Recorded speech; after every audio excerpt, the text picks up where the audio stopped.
প্রথম দিন থেকেই আননেসেসারি একটি জুলাই সনদ নিয়ে বিতর্ক শুরু করেছেন মাননীয় স্পিকার। জুলাই সনদকে আননেসেসারি বলা হয়েছে, জুলাই সনদকে আননেসেসারি বলা হয়েছে, এটা কোনোভাবে গ্রহণযোগ্য হতে পারে না। সদস্য বসুন। জুলাই আন্দোলনকে তাদের একক অর্জন বলে দাবি করতে চান, তখন তো আমাদের মন ব্যথিত হয় মাননীয় স্পিকার। তখন তো আমরা তাদেরকে এই মন কিভাবে দিব মাননীয় স্পিকার? মাননীয় স্পিকার, কিছুদিন পূর্বে বিরোধী দলের এক সদস্য এই সংসদে বলেছিলেন যে তৎকালীন জুলাই আন্দোলনে স্বরাষ্ট্রমন্ত্রীকে দেখিয়ে এক পুলিশ অফিসার যে ভিডিও দেখাচ্ছিল যে একটা গুলি করলে একটাই মরে, বাকিরা সরে না, যারা সরে না এটা নাকি তারাই ছিলেন মাননীয় স্পিকার। সেখানে তো আমরাও ছিলাম মাননীয় স্পিকার, না হলে আমাদের 400-র অধিক সহযোদ্ধাকে আমরা কিভাবে হারালাম? মাননীয় স্পিকার, এই সংসদের প্রথম দিন থেকেই আননেসেসারি একটি জুলাই সনদ নিয়ে বিতর্ক শুরু করেছেন মাননীয় স্পিকার। আজকে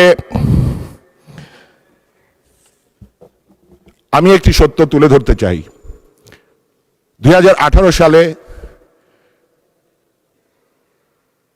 কোটা আন্দোলন হয়েছে, 2024 সালেও কোটা আন্দোলন হয়েছে, এবং অনেকেই হয়তো জানেন না আমাদের মাননীয় প্রধানমন্ত্রী 2014 সালের 15ই জুলাই লন্ডনের টাওয়ার হিলে একটি সমাবেশে উনি ঘোষণা দিয়েছিলেন যে বিএনপি যদি রাষ্ট্র পরিচালনার দায়িত্বে কখনো আসে তাহলে এই যে কোটা সমস্যা, এই কোটাকে 56% থেকে কমিয়ে 5%-এ আনা হবে।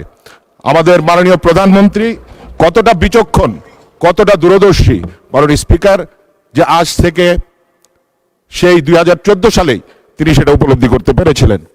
মাননীয় স্পিকার, 2024-এর গণহত্যার দাগ লেগে আছে আওয়ামী লীগের হাতে, 90-এর ছাত্র হত্যার দাগ লেগে আছে জাতীয় পার্টির হাতে, আর 71-এর গণহত্যার দাগ লেগে আছে আরেকটি দলের হাতে।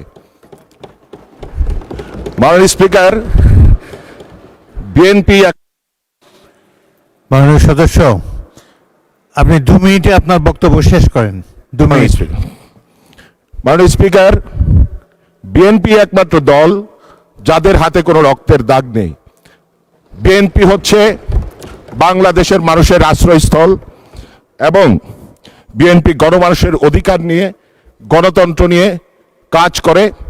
এবং আজকে আমাদের গর্ব করা উচিত যে আমরা এমন একজন প্রধানমন্ত্রী পেয়েছি যিনি নিরলসভাবে এই বাংলাদেশের মানুষের জন্য কাজ করে যাচ্ছেন। মাননীয় স্পিকার, আমরা দীর্ঘ 17 বছর রাজপথে ছিলাম।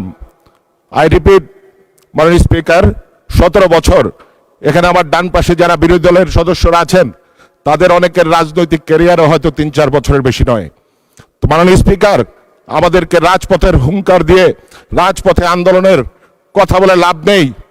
আপনারা যদি আমাদের মন পেতে চান তাহলে ওপেন হার্ট নিয়ে আসুন, ইনশাল্লাহ আমরা সকলে মিলে একসাথে এই বাংলাদেশকে গড়ব।